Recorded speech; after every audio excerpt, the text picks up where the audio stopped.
Dear viewers, welcome to my YouTube channel Mohan multiverse. आज मैं आपको कंडीशनल सेंटेंस के आगे का वीडियो बताने जा रहा हूँ। इसमें आप देखेंगे किस तरह से कंडीशनल सेंटेंस और अलग तरह से बनते हैं। तो आज हम आपको बताएंगे किस तरह का सेंटेंस जो असंभव शर्त वाले होते हैं। तो आप लिख लीजिए, असंभव शर्त होने पर या जिसमें संभावना बहुत कम होती है कोई काम होने की, कोई काम होने की कम संभावना होने पर शर्त वाली क्लॉज पास्ट इंडेफिनिट में, पास्ट इंडेफिनिट टेंस में और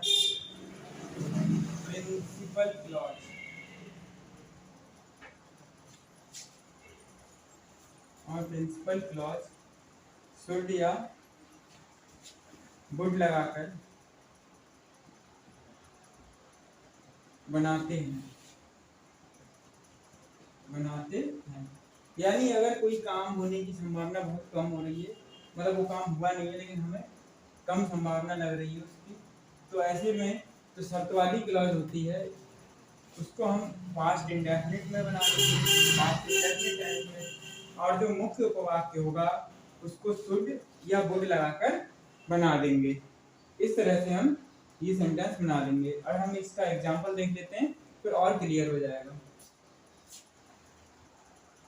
यदि मैं बनारस गया, यदि मैं बनारस गया तो तुम्हारे लिए साड़ी लाऊंगा। तुम्हारे लिए,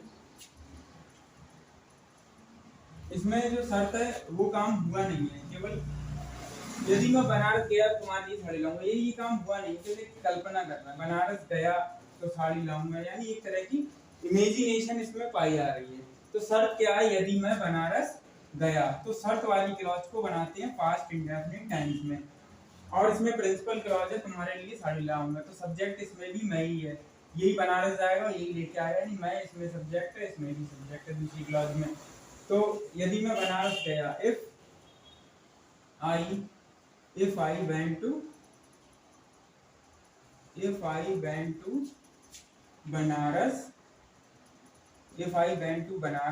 तो की अंग्रेजी नहीं आती है, हमने बताया था लास्ट वीडियो में, कॉमा लगा देते हैं। if I went to Banaras, तो मैं तुम्हारे लिए साड़ी लाऊंगा, इसमें मैं छिपा हुआ था, तो इसमें लगेगा सब्जेक्ट आई है। आई के साथ क्या आता है? शैल या विल? शैल। और शैल का यहाँ क्या लिख दिया जाएगा? शुड। आई शुड या वुड आता है, तो आई should bring you a sari. SAREE भी लिख सकते हैं, SARI भी लिखा जाता है। If I went to Banaras I should bring you a sari. इस तरह से ये बन जाएगा। हम और भी एग्जांपल इसके अब देख लेते हैं। यदि इस कमरे में शेर आ जाए, यदि कमरे में शेर आ जाए, यदि कमरे में शेर आ जाए तो सब भाग जाएंगे, तो सब भाग जाएंगे। तो एक असंभव जैसी शर्त लग रही है, यदि कमरे में शेर आ जाए तो सब भाग जाएंगे। तो शर्त वाली क्लॉज है, यदि कमरे में शेर आ जाए, ये बनेगा पास्ट इंडेफिनिट में। If a lion came into the room, if a lion came into the room, तो भी अंग्रेजी नहीं लगती है, पास्ट इंडेफिनिट में सेकंड फॉर्म आती है, पता होना चाहिए। ऊपर भी सेकंड फॉर्म आई थी, यहाँ पर पास्ट इंडेफिनिट में सेकंड फॉर्म आई थी। नेगेटिव आई डिड नॉट पर भी फॉर्म आता है नेगेटिव में, लेकिन ये अफर्मेटिव है। If a lion came into the room, तो सब भाग जाएंगे। ऑल माने सब, तो सब भाग जाएंगे, यानी all would run away, all would run away, तो सब भाग जाएंगे।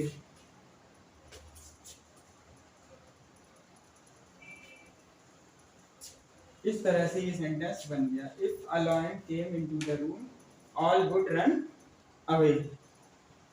इस तरह हम अब आगे और सेंटेंस देखते हैं। ऐसी शर्त है जिसमें कम संभावना होने की, तो शर्त वाली क्लॉज को हम पास्ट इंडेफिनिट में बनाएंगे और जो प्रिंसिपल क्लॉज है उसको शुड या वुड लगाकर बना देंगे। शुड और वुड के बाद वर्ब की फर्स्ट फॉर्म आ जाएगी।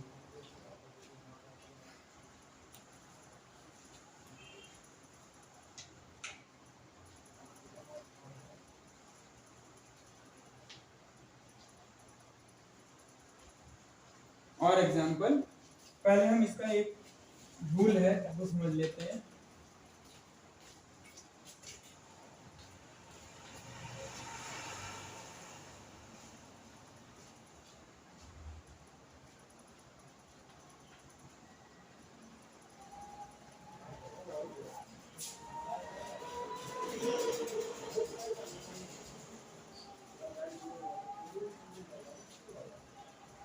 अब इस तरह की शर्त हो जिसमें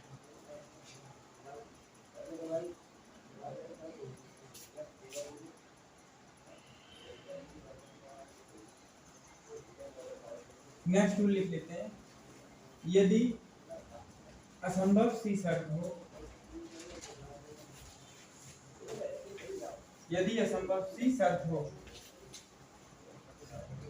और बी वर्ग लगानी हो तो शर्त वाले क्लॉज में, तो शर्त वाले क्लॉज में वर लगाते हैं। तो हमारी वर्ग क्या आएगी, वर लगाते हैं, चाहे सब्जेक्ट चाहे सब्जेक्ट। अब ये जो वर आता है हमें पता है प्लूरल में आता है, बट यहाँ पर क्या है, चाहे सब्जेक्ट सिंगुलर ही क्यों ना हो, सिंगुलर ही क्यों ना हो। चाहे सब्जेक्ट प्लूरल में तो आता ही है, अब सिंगुलर हो चाहे प्लूरल इसका मतलब नहीं है, हमें वर ही लगाना। आई के साथ भी वर आएगा, ही सी इट सिंगुलर के साथ भी वर आएगा, लेकिन जनरली वर का प्रयोग बहुवचन में होता है, सब्जेक्ट बहुवचन होने पे होता है, बी उदय या प्लूरल नाउन के साथ। बट यदि असंभव शर्त हो और बी वर लगानी हो तो शर्त वाले क्लॉज में वर लगाते हैं, चाहे सब्जेक्ट सिंगुलर ही क्यों ना हो। और प्रिंसिपल क्लॉज में, और प्रिंसिपल क्लॉज में यानी मुख्य उपवाक्य में वुड, शुड या वुड हैव, शुड या वुड हैव प्लस वर्ब की थर्ड फॉर्म, यानी शुड हैव वुड हैव के बाद कौन सी फॉर्म आएगी, थर्ड फॉर्म। और प्रिंसिपल क्लॉज में शुड या वुड हैव प्लस वर्ब की थर्ड फॉर्म आती है। एग्जांपल इसका देखते हैं तब क्लियर हो जाएगा। असंभव शर्त वाले क्लॉज में वीवर लगानी हो तो शर्त वाली क्लॉज में वर लगाना, चाहे सब्जेक्ट सिंगुलर ही क्यों ना हो। यदि मैं चिड़िया होता, यानी असंभव शर्त वाले वाक्य हैं, उपवाक्य, इसमें अगर शर्त ऐसी हो जो संभव ना हो, यदि मैं चिड़िया, यदि मैं चिड़िया होता, केवल चिड़िया कर लेते हैं, यदि मैं चिड़िया होता तो उड़कर तुम्हारे पास पहुंच जाता।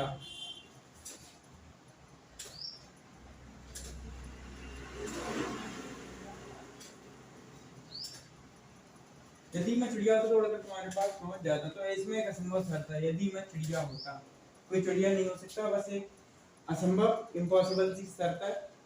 अब इसको हम किस तरह बनाएंगे, यदि मैं चिड़िया होता, इफ आई, आई के साथ यहाँ पर वैसे जनरली हमें पता है क्या आता है, आई के साथ वॉज या वर, जनरली तो वॉज आता है ना, लेकिन यहाँ क्या आएगा, सही बताया क्या आएगा, वर।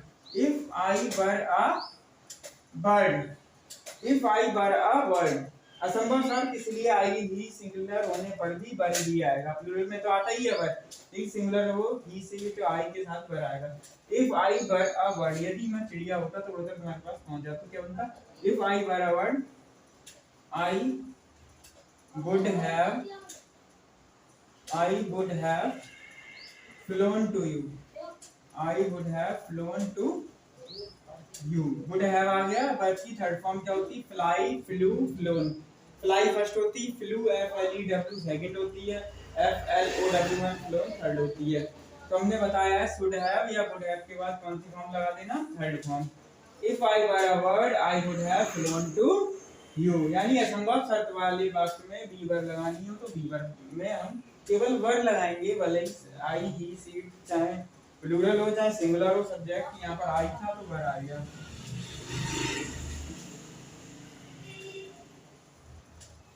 और एग्जांपल देख लेते हैं।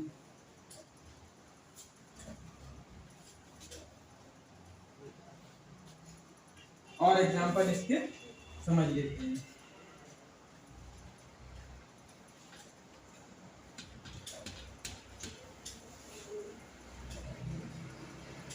यदि मैं तुम्हारी जगह होता, यदि मैं तुम्हारी जगह होता तो ऐसा कभी नहीं करता, तो ऐसा कभी नहीं करता। दोनों वाक्यों में सब्जेक्ट क्या है? पहले मतलब वाक्य तो एक ही है, सॉरी, दोनों क्लॉजेस में। पहली क्लॉज में सब्जेक्ट क्या है उपवाक्य में? पहले उपवाक्य में सब्जेक्ट क्या है? मैं। दूसरे में उपवाक्य क्या है? लिखा नहीं है, लेकिन हमें पता होना चाहिए मैं ही होगा।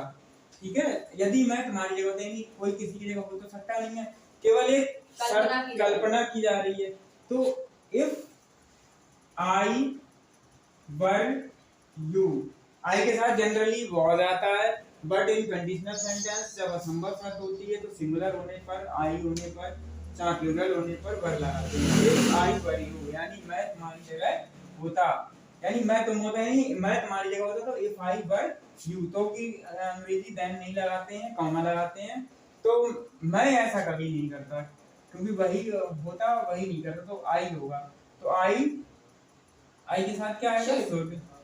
आई शुड नेवर, या नॉट नहीं, या नेवर आएगा। कभी नहीं की अंग्रेजी क्या होती है? Never. I should never have.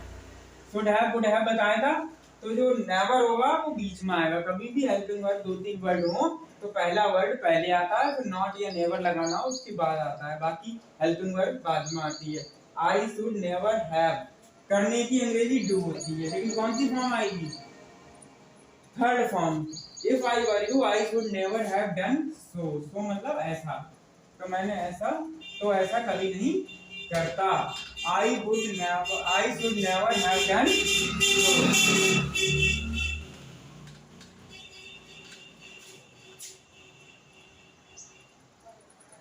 तो इस तरह से ये सेंटेंस भी क्लियर हो गया होगा।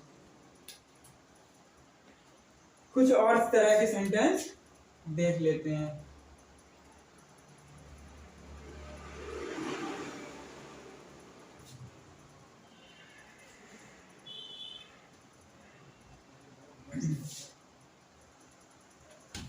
अब शर्त ऐसी हो, दोनों पास्ट में हो, तो किस तरह से बनता है? यदि सेंटेंस इस तरह का हो जिसके दोनों उपवाक्य पास्ट में हो, तो हम कह सकते हैं पास्ट कंडीशन। कौन सी कंडीशन? Past condition. यदि दोनों क्लॉजेस पास्ट, यदि दोनों क्लॉजेस पास्ट टेंस में हो, पहचानेंगे कैसे? दोनों के आखिर में ता आ रहा होगा, ता या ते आ रहा होगा। यदि दोनों क्लॉजेस पास्ट टेंस में हो तो शर्त वाली क्लॉज, तो शर्त वाली क्लॉज को पास्ट परफेक्ट टेंस, तो शर्त वाली क्लॉज को past perfect tense, past perfect tense में आता है हैड और वर्ब की थर्ड फॉर्म।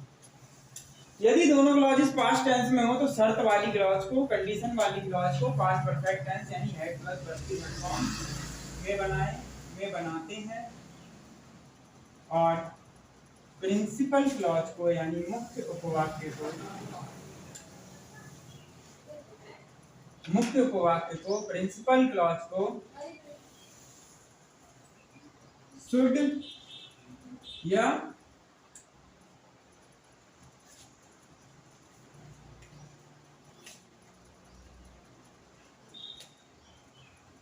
प्लस हैव और वर्ब की थर्ड फॉर्म लगाकर बनाते हैं। शब्द वाली क्लॉज पास्ट परफेक्ट में बनेगी और जो दूसरी क्लॉज है मुख्य उपवाक्य है वो शुड या वुड लगाकर बनाएंगे। अभी इसके हम एग्जांपल देखेंगे तब और क्लियर हो जाएगा।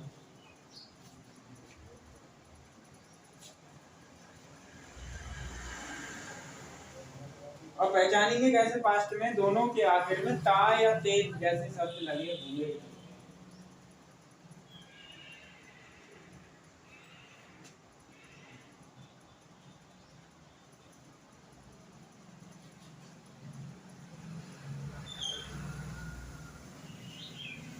यदि राजपूत आपस में ना लड़ते, यदि राजपूत आपस में ना लड़ते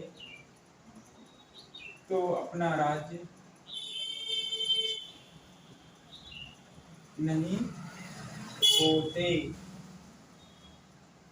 यदि राजपूत आपस में ना लड़ते तो अपना राज्य नहीं होते।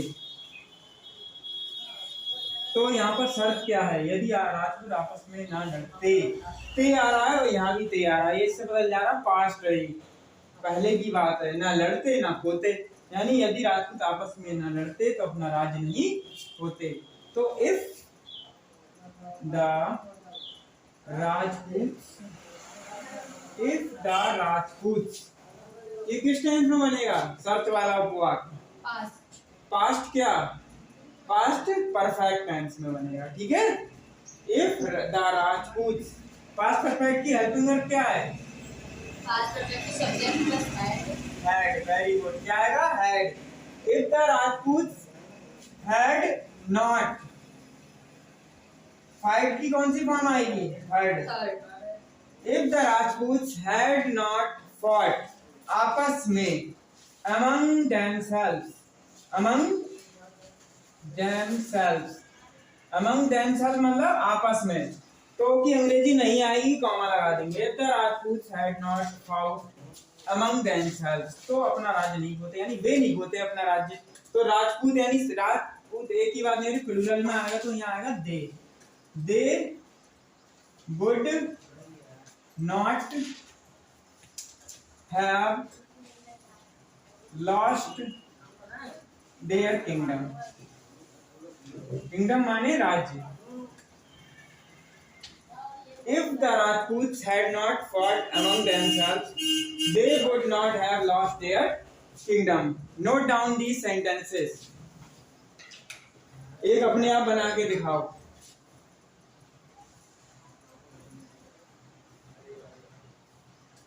यदि वह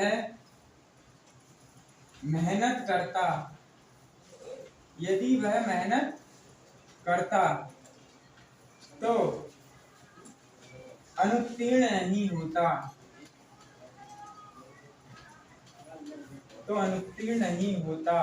पास्ट है दोनों, मेहनत करता और अनुत्तीर्ण होता।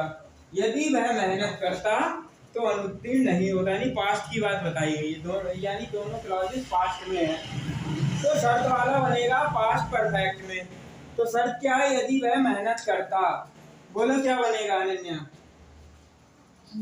if he had worked hard, comma, he would not fail। He would not have failed। Very good। If he had worked hard, he would not have failed। तो वह असफल नहीं होता, he would not have failed. इस तरह से ये sentence बन जाएंगे, यानी इनमें हम असंभव सी शर्त दिखाते हैं, सॉरी पास्ट की शर्त दिखाते हैं। सॉरी, पास्ट में क्या होता है, अगर दोनों क्लॉजेस पास्ट में हो, पहचानेंगे कैसे, दोनों के आखिर में ता या ते आ रहा होगा। इसमें देखो ता आ रहा है और इसमें ते आ रहा है, यदि रात आपस में लड़ते तो और अपना राज नहीं खोते, यानी पास्ट है। ऐसी यदि वह मेहनत करता, यानी पास्ट की बात है, तो अनुत्तीर्ण नहीं होता। तो दोनों जब क्लॉजेस पास्ट में हो तो शर्त वाली क्लॉज को पास्ट परफेक्ट में बनाना, यानी पास्ट परफेक्ट की हेल्पिंग वर्ब होती है हैड प्लस वर्ब की मेन वर्ब की थर्ड फॉर्म। ऐसे ही जो प्रिंसिपल क्लॉज है, प्रिंसिपल क्लॉज में शुड या वुड प्लस हैव और वर्ब की थर्ड फॉर्म। इस तरह से जब दोनों क्लॉजेस पास्ट में हो तो शर्त वाली क्लॉज पास्ट परफेक्ट में, और विदाउट शर्त वाली यानी प्रिंसिपल क्लॉज बनेगी शुड या वुड हैव और वर्ब की थर्ड फॉर्म लगाना। आई होप आपको इस तरह के सेंटेंस समझ में आए होंगे। अगर अच्छा लगा हो तो इसको आप आगे भी कंटिन्यू बनाए रखें और चैनल को सब्सक्राइब कर लीजिए अगर अभी सब्सक्राइब नहीं किया है। Please like and share my video. Thanks for watching.